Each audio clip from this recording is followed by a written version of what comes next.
So, after a little testing, playing around with the new interaction entity, I've found something that kind of makes it completely useless, to be honest. So, as you can see, I'm right-clicking and I'm casting a little spell with my wand here, and that's thanks to the fact that this interaction entity is registering the left click and the right click. But if we get close to the Iron Golem, to the normal reach range that a player would have, so I can hit him, as you can see, I'm not casting the spell, but the right click as well will not activate.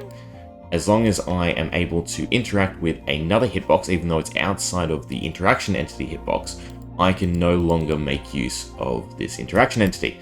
Therefore, in the majority of combat situations, that means that this style of trigger mechanism to detect whether or not the player is attacking or not is completely useless, because the simple fact, me hitting the golem right now should register two things. I should be hitting the Iron Golem, and this interaction entity should be registering, but it's simply not.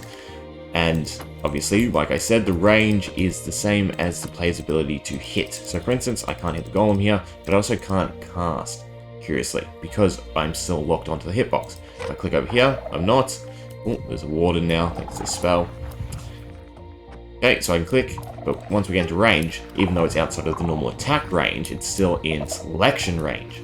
So, again, what this all means is, so the whole point of this interaction entity was to override the scoreboard system, the ability to detect when a player deals damage, blocks. This is essentially allowing us to detect when the player left clicks.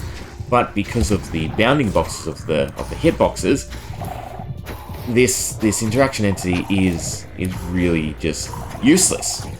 You know, outside of, say, a puzzle mechanic where you want to set up a certain hitbox for the player to walk up to, say, a wall and click, there is no short-range combat application or melee combat application for this utility.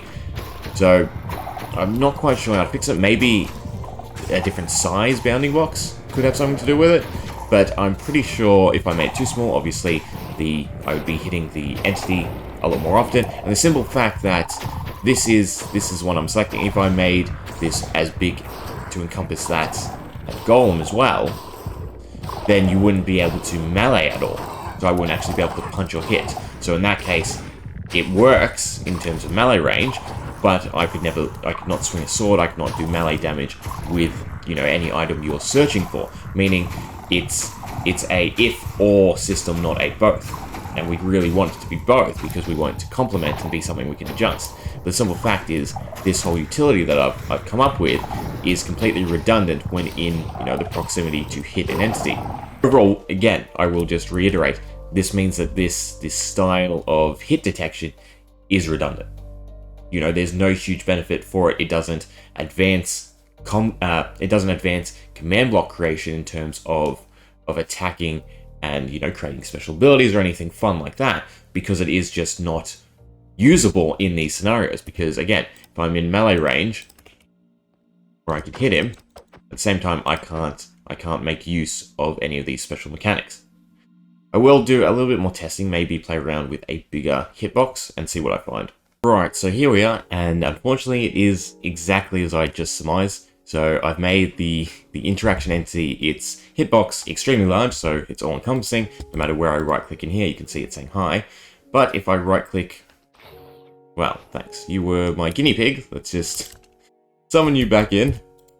Ooh. And this is the other issue, which I'll get into a second. So, this Iron Golem is in attack range. Right-click, nothing. Right-click here. Okay, so as long as we're selecting this hitbox, even though that this hitbox is by far larger, we're not able to make use of the interaction entity. So in terms of hitbox selection, it means this has the lowest priority in comparison to any other entity. Okay, so again, it is completely useless if, you know, you're using it in a combat mechanic where you want to detect a player right-clicking, left-clicking to activate a special ability, because I can no longer use it if I can hit something, if I can touch something, even the right-click mechanic. And then the other issue, I cannot place, I cannot build, I cannot do anything within this bounding box because I can't select the bounding box of the blocks around me. So for instance, I couldn't summon the egg because it's a right-click. I can't obviously build unless I escape and then, you know, build under it and around it. So in both scenarios, it is really, really poorly done. And it's a shame because I was having so much fun playing around with it, and I built a whole system around it, which I wish was just now the generic scoreboard mechanic system to detect left clicking. You can't do right clicking just yet. We can through a few objects like the brush and some of the other ones that have functionality. But yeah, it's pretty awful in that scenario. It's just, there's not much you can do with it. Like, I'm outside the box here, so I can build. As soon as I select inwards, I can no longer build. I can't interact with anything but this hitbox. Yet, at the same time, I can't interact with it if there is another hitbox inside. Okay? So, against players, it's just the same. I wouldn't be able to make use of this because the player has a hitbox that has a higher priority.